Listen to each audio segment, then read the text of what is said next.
Retirement के बाद फौजी की वर्दी उतरती है लेकिन आदत वही रहती है। जब एक फौजी रिटायरमेंट के बाद अपनी वर्दी उतारता है तो वह केवल एक कपड़े का टुकड़ा नहीं हटाता, वह एक पहचान, एक जीवन शैली और कई सालों की सेवा का प्रतीक उतारता है। वर्दी के साथ अनुशासन, शौर्य, त्याग और समर्पण की भावनाएं जुड़ी होती हैं। यह वर्दी सिर्फ एक पोशाक नहीं, बल्कि एक कवच है जो उन्हें हर चुनौती का सामना करने की शक्ति देती है। एक फौजी के लिए वर्दी पहनना सिर्फ एक कर्तव्य नहीं, बल्कि एक गर्व और सम्मान का विषय होता है।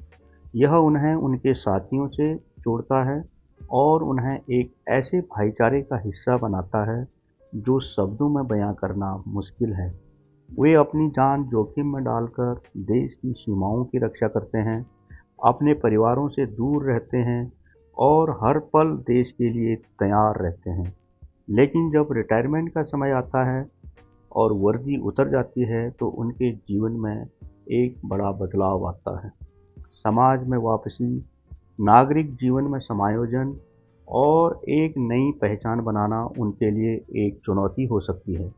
शारीरिक और मानसिक रूप से वे कई अनुभवों से गुजर चुके होते हैं और इन अनुभवों का प्रभाव उनके अंदरूनी व्यक्तित्व पर हमेशा रहता है।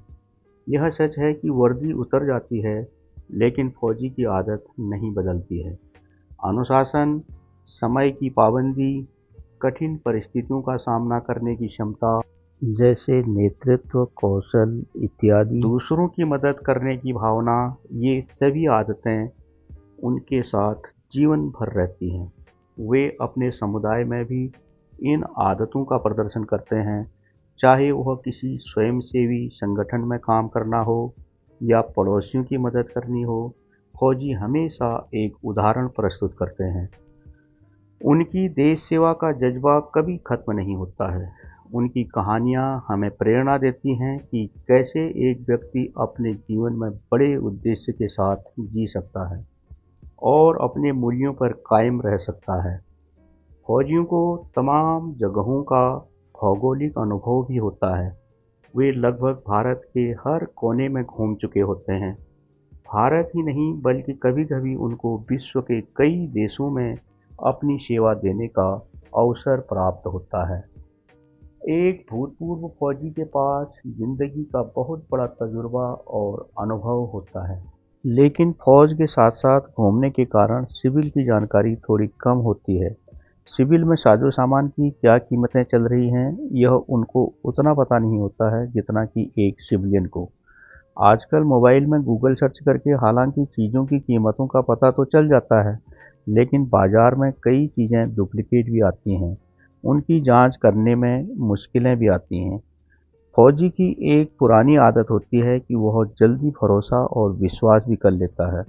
कई बार फौजियों से सिविल में ज़्यादा पैसे भी वसूल लिए जाते हैं। यह सब जानकारी के अभाव की वजह से ही होता है। फौजी की कुछ आदतें कभी नहीं छूट पाती हैं, जैसे सुबह उठने का टाइम टेबल हो या खान-पान का समय हो। यह एक भूतपूर्व सैनिक हमेशा फौज की तरह ही कायम रखना चाहता है। सुबह का घूमना हो या शाम की सैर हो, वह घर में खाली बैठकर समय नहीं निकाल पाता है। फौजियों को अपने स्वास्थ्य के बारे में बहुत चिंता रहती है कि कहीं उनका वजन ज़्यादा न बढ़ जाए। वे हमेशा अपने वजन का भी ध्यान रखते हैं, उसी हिसाब से अपना खान-पान रखते हैं। अपने और अपने परिवार के स्वास्थ्य को प्राथमिकता देना एक फौजी की पहली पसंद होती है। एक फौजी हमेशा फिट रहना पसंद करता है। वह उसी हिसाब से योगासन, प्राणायाम और घूमना, टहलना इत्यादि अपने रूटीन दिनचर्या का हिस्सा बनाता है।